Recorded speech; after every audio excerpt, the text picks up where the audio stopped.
श्री सत्यनारायण व्रत कथा की जय हो। श्री सत्यनारायण व्रत कथा की पहला अध्याय।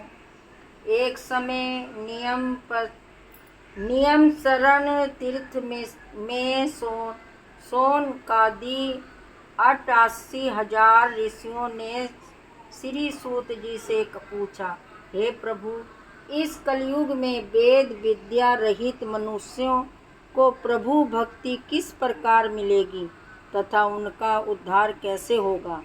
इसलिए हे मुनि श्रेष्ठ, कोई ऐसा तप कहिए जिससे थोड़े समय में पुण्य प्राप्त हो तथा मन वांछित फल मिले। ये कथा सुनने की हमारी इच्छा है। सर्वशास्त्र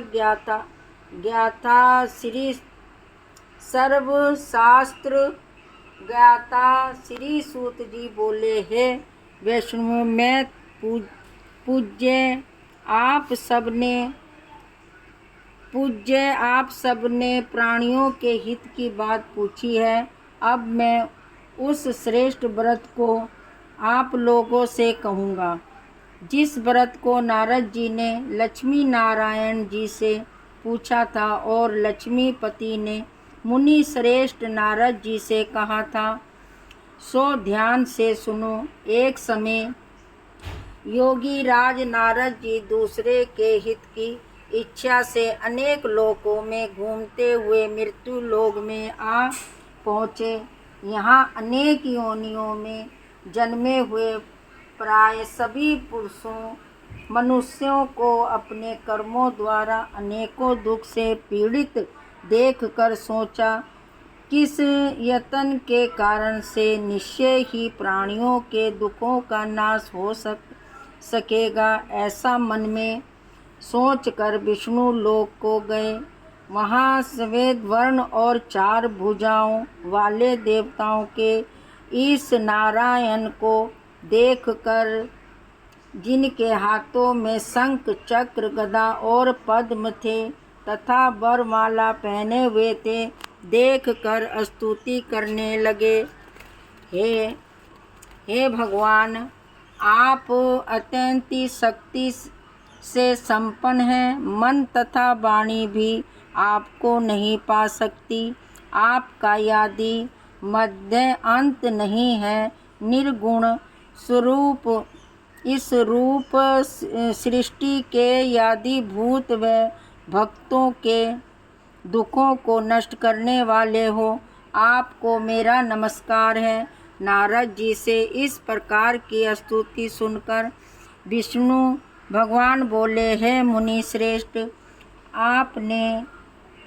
आपके मन में क्या है?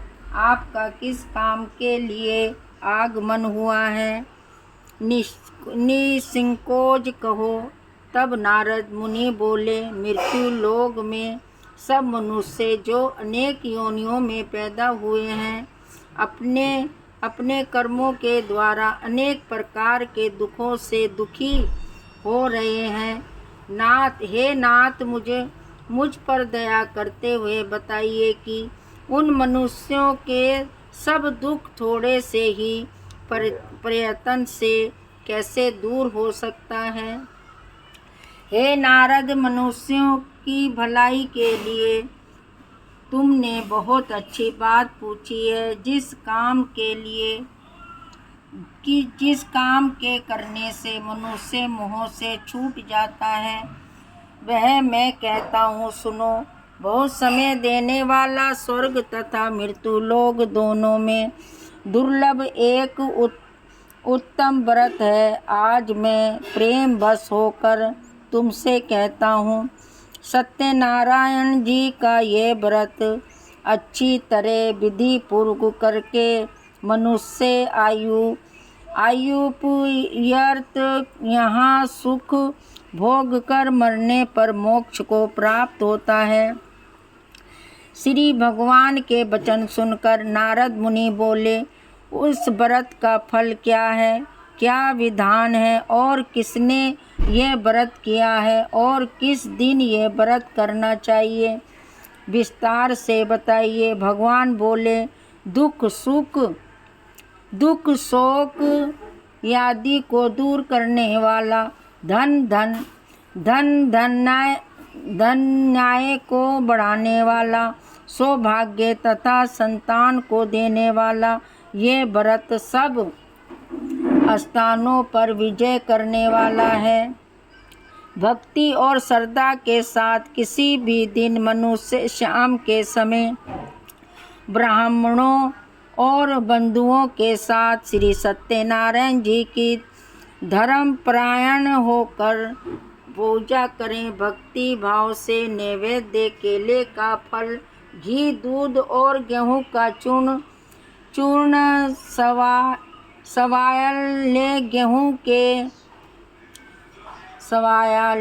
गेहूं के अभाव में साटी का चूर्ण, शक्कर तथा गुड़ लें और सब भक्षण योग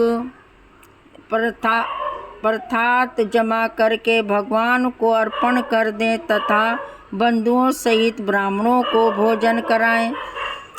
उसके बाद स्वयं भोजन करें, नृत्य हुए समय व्यतीत करें। इस तरह व्रत करने पर मनुष्य की इच्छा निश्चय ही पूरी होती है। विशेषकर कली काल में भूमि पर यह मोक्ष का सरल उपाय है। बोलो सत्यनारायण स्वामी की जय।